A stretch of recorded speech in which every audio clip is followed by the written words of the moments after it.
Sugar patients brown rice తింటారు. Brown rice sugar patients తింటే అది ఆరోగ్యానికి మంచిదే కదా. సో బ్రౌన్ రైస్ గురించి 2 విషయాలు మాట్లాడతాను నేను. మీరు బ్రౌన్ రైస్ తినండి, తినకూడదు అది ఏం చెప్పట్లేదు. మీకు నచ్చింది మీరు చేయొచ్చు, కానీ మీకు ఇన్ఫర్మేషన్ అనేది ఉండాలి బ్రౌన్ రైస్ గురించి, వైట్ రైస్ గురించి. సో బ్రౌన్ రైస్లో ఏంటంటే మనకు న్యూట్రియంట్స్ ఉంటాయి, చాలా న్యూట్రియంట్స్ ఉంటాయి. ఏది వైటమిన్స్, మినరల్స్ అనేవి బ్రౌన్ రైస్లో ఎక్కువ ఉంటాయి. కానీ బ్రౌన్ రైస్లో ఫైటిక్ యాసిడ్ కూడా ఉంటుంది, ఫైటేట్స్ అంటారు అది. సో మనం బ్రౌన్ రైస్ తింటే ఆ బలమంతా లోపలికి అబ్జార్బ్ చేసుకోలేదు బాడీ, ఒకటి. రెండోది బ్రౌన్ రైస్లో ఆర్సెనిక్ లెవెల్స్ ఎక్కువ ఉంటాయి, ఆర్సెనిక్ అంటారు. 1.5 టైమ్స్ ఎక్కువ ఉంటుంది వైట్ రైస్ కంటే. సో ఈ ఆర్సెనిక్ వల్ల ఏమవుతుంది, కొందరికి క్యాన్సర్ వచ్చే అవకాశాలు, పర్టికులర్లీ ప్రెగ్నెంట్ లేడీస్, ఇంకా పిల్లలకి ప్రెగ్నెంట్ లేడీస్కి క్యాన్సర్ వచ్చే అవకాశాలు ఉంటాయి.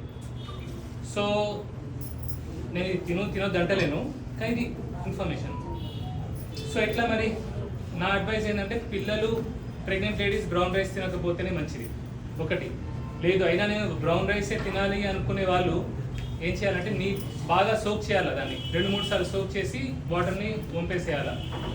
గంజి కూడా తీసేసి వారానికి 1-2 సార్లు తింటే మంచిది. ఓకే. బ్రౌన్ రైస్లో ఫైబర్ ఉంటుంది, వైట్ రైస్లో ఫైబర్ ఉండదు. అందుకే వైట్ రైస్ తినగానే సడన్గా గ్లూకోజ్ స్పైక్ వస్తుంది, బ్రౌన్ రైస్ స్లోగా వస్తుంది.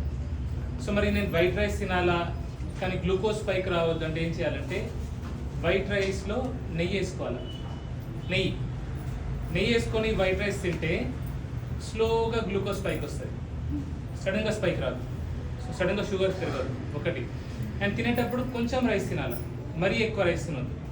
కొద్దిగా వైట్ రైస్, నెయ్యి వేసుకొని ఫైబర్ క్వాంటిటీ కోసం ఏమైనా మీరు వెజిటేబుల్స్ ఏమైనా తింటే మీకు నచ్చే vegetables, okay, different varieties of vegetables వండుకొని తినాలి. అండ్ వెజిటేబుల్స్ కూడా మీకు ఒక విషయం చెప్తా, మీరు రోజు కూరగాయలు వండుకుంటున్నారు, దాన్ని ఒక 10 to 12 minutes వాటర్ ఉంటుందా, వాటర్లో బేకింగ్ సోడా వేసి సోక్ చేయండి, ఖచ్చితంగా చేయండి. ఎందుకంటే ఆ పెస్టిసైడ్స్ అవి ఉంటాయో దాని మీద అవి వెళ్ళిపోతాయి. 12 నిమిషాలు 15 నిమిషాల కంటే ఎక్కువ చేయకండి, ఎక్కువ చేస్తే మరి అందులో వైటమిన్ మినరల్స్ పోతాయి. సో ఓన్లీ 10 to 12 minutes కూరగాయలని బేకింగ్ సోడాతో ఉన్న వాటర్ని తీసేయండి, లేదంటే ఆ కెమికల్స్ అని మన లోపలికి వస్తాయి. ఓకే. సో వైట్ రైస్ని కూడా షుగర్ని కొంచెం కంట్రోల్ ఉంచుకోవచ్చు. అండ్ బ్రౌన్ రైస్ మనం అనుకునే అంత హెల్తీ కూడా కాకపోవచ్చు. ఇది నా పర్సనల్ చాయిస్. ఓకే. సో ఇక మీరు ఏం నచ్చితే తినొచ్చు, ఓకేనా.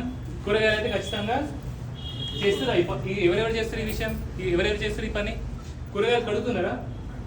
బేకింగ్ సోడా పనిచేయదు, బేకింగ్ సోడానే పనిచేస్తుంది. బేకింగ్ సోడాని అది కూడా 10 to 12 minutes. బేకింగ్ సోడాలు ఎవరు కడగట్లే?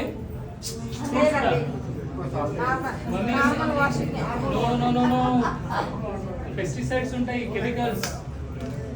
కూరగాయలు ఖచ్చితంగా 10-12 నిమిషాలు, ఎక్కువ కూడా. ఓకే. అండ్ ఇంకోటి, తిన్న తర్వాతనే ఒక 10 నిమిషాలు రిలాక్స్ నడవండి. షుగర్ పేషెంట్స్ ఎవరైతే ఉంటారో ఒక 10 నిమిషాలు 15 నిమిషాలు నడిస్తే ఏమైందంటే అప్పుడు కూడా గ్లూకోజ్ స్పైక్ రాదు. ఓకే. షుగర్ ఉన్న పేషెంట్స్ ఎవరికి రాలి అపాయింట్మెంట్? నువ్వేనా? మమ్మీ నేను చెప్తూనే ఉన్నా, నేను ఫోన్లలో చెప్తున్నా, వీడియోస్లలో చెప్తున్నా, నేను గట్టిగా చెప్పట్లేదు. ఎందుకంటే ఇప్పుడు నేను ఒక లెవెల్ వరకు నేను చూడగలను కదా మమ్మీ, ప్రతిరోజు ఇట్లా చేయొద్దు. ఇప్పుడు ఆన్లైన్ బుకింగ్ అన్నారు, ఆన్లైన్ బుకింగ్ కూడా చేస్తున్నాము. ఉదయం 9 గంటల నుంచి 11 గంటలు 9 to 11 హాస్పిటల్ నెంబర్ ఉంటుంది, దానికి మీరు ఫోన్ చేయండి, దాన్ని ఫోన్ చేసి బుక్ చేసుకోండి. ఓకే. 9 గంటల నుంచి 11 గంటలకి వారి నుంచి చేయండి. ఎందుకంటే ఇప్పుడు చూడండి, నేను ఇప్పుడు ఇంతమంది వస్తారు. ఫర్ ఎగ్జాంపుల్ ఒక మనిషి ఎంత కాల్ ఆన్సర్ చేయగలరు? ఒక నంబర్ ఎంతమంది? మీరు ఇంకో నంబర్ ఇచ్చారు కదా సార్, ఆ నంబర్ కూడా రెస్పాన్స్ ఇవ్వట్లేదు సార్. ఓకే అని చేసి కట్ చేసేస్తున్నాను సార్. కాదు సార్, ఎత్తి కూడా నేను లేదు, మాకు అవకాశం లేదు, మీరు ఇక్కడ వచ్చి చేసుకోవాలని అన్నాను సార్. అజయ్ కూడా ఫోన్ చేశాను సార్. అమ్మ అది ఉండే. ఓకే. ఇవాళ నుంచి ఇప్పటి నుంచి ఇప్పుడు మార్నింగ్ 7 ఇప్పుడు 6 కి వచ్చింది మా బాబు. ఓకే మమ్మీ, ఇది సోమవారం నుంచి మమ్మీ, ఫ్రమ్ మండే ఇది. ఓకే. సో మీరు సపోజ్ రేపు ఉదయం 9 గంటల నుంచి 11 గంటల మధ్యలో మీరు ఫోన్ చేసి ఆన్లైన్లోనే బుక్ చేసుకోండి. మీకు డేట్ ఇస్తాడు, ఆ డేట్ రోజు వచ్చేసి సరిపోతుంది. మీరు 5ంటికి రావాల్సిన అవసరం లేదు, మీరు డైరెక్ట్ 9-10ంటికి వచ్చినా సరిపోతుంది. ఓకే, సరిపోతుంది. ఇవాళ 10 గంటలకు వచ్చినాము. ఇవాళ మార్నింగ్ వస్తే అప్పుడు వచ్చి ఓపి ఇవాళ రాపించుకోవాలి. ఎంతమందికి దొరకలే?